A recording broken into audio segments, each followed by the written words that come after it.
FATF week, and she is presently, as we speak, presenting Nigeria's position on the forthcoming mutual evaluation exercise. So having said that, my name is Felix Obiamalo. I am the General Counsel of the NFIU, and I crave your indulgence, Chairman and distinguished senators, to allow my colleagues to introduce themselves personally. Thank you. Corruption and financial crimes. Ladies and gentlemen, I warmly welcome you to this annual budget defense session of the Senate Committee on Anti-Corruption and Financial Crimes.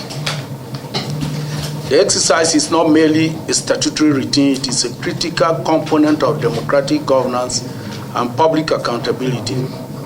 As highlighted, the Constitution empowers the National Assembly to appropriate public funds and to ensure that such funds are utilized efficiently, transparently, and strictly for the purpose approved.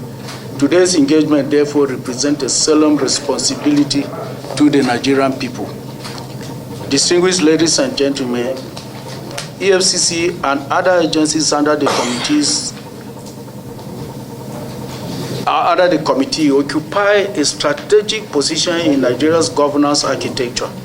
You are entrusted with sacred mandate of combating corruption, economic sabotage, financial crimes, and all acts that undermine public trust and national development. In a nation grappling with economic challenges, insecurity, and rising public expectation, the importance of your work cannot be overstated. The Nigerian people expect results, measurable outcomes that reflect value for money, institutional integrity, and tangible impact on the fight against financial crimes and corruption. Consequently, this committee will examine your budget proposal not only in terms of figures and line items, but also against the performance indicators, policy outcomes, and alignment with national financial crimes and anti-corruption objectives. Let me emphasize that this committee is not adversarial in its approach. Rather, we see ourselves as partners in progress, committed to strengthening institutions, closing governance gaps, and ensuring that scarce public resources are deployed in the most effective manner. However, partnership does not diminish accountability.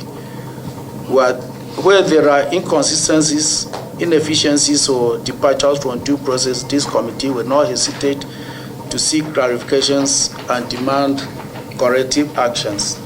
As you present your budget proposals, we expect clear justification for capital and recurring expenses, evidence-based projections, and a demonstration of how proposed spending will enhance operational effectiveness and overall financial crimes and anti-corruption framework of the country.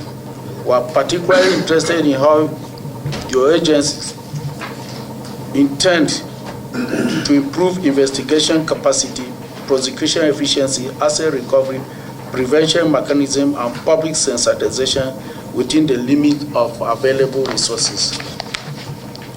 Ladies and gentlemen, the fight against financial crimes and corruption must itself be corruption-free. It is therefore imperative that agencies leading the fight uphold the highest standards of transparency, financial discipline, and internal control. This committee will pay close attention to budget performance implementation challenges, as this will inform our decisions on the budget proposals before us. In conclusion, I urge all of you appearing before this committee to engage openly and honestly, provide accurate data, and see this process as an opportunity to strengthen public confidence in your institutions and corrective results to build just and accountable and prosperous Nigeria. On this note, I formally declare this budget process defense session of the Senate Committee on Anti-Corruption and Financial Crimes open, and I look forward to a productive constructive deliberations. Thank you, and God bless you. Before I start my presentation on defense, I would like to state that the management of the NFIU presents its compliments to the chairman and distinguished senators and members of this committee for your leadership and continued support, particularly your succinct role towards the exit of Nigeria from the FATF grey list, otherwise known as jurisdictions under increased monitoring, as well as the European Union removal of Nigeria from its high-risk third country list for money laundering, as well as the JABA Enhanced Follow-up Monitoring.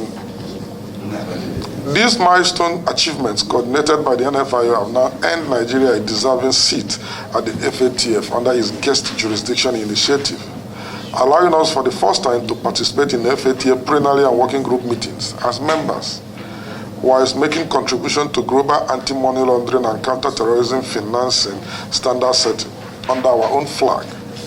These national efforts could not have been effectively coordinated without the passage of relevant laws, continuous support, and sterling leadership provided by this esteemed committee.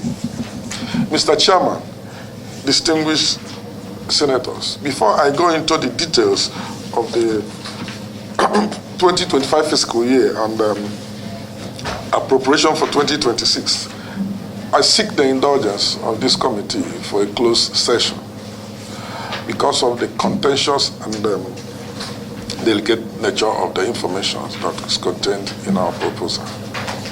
Thank you, sir. Is that a view that we should have a closed session? Yeah.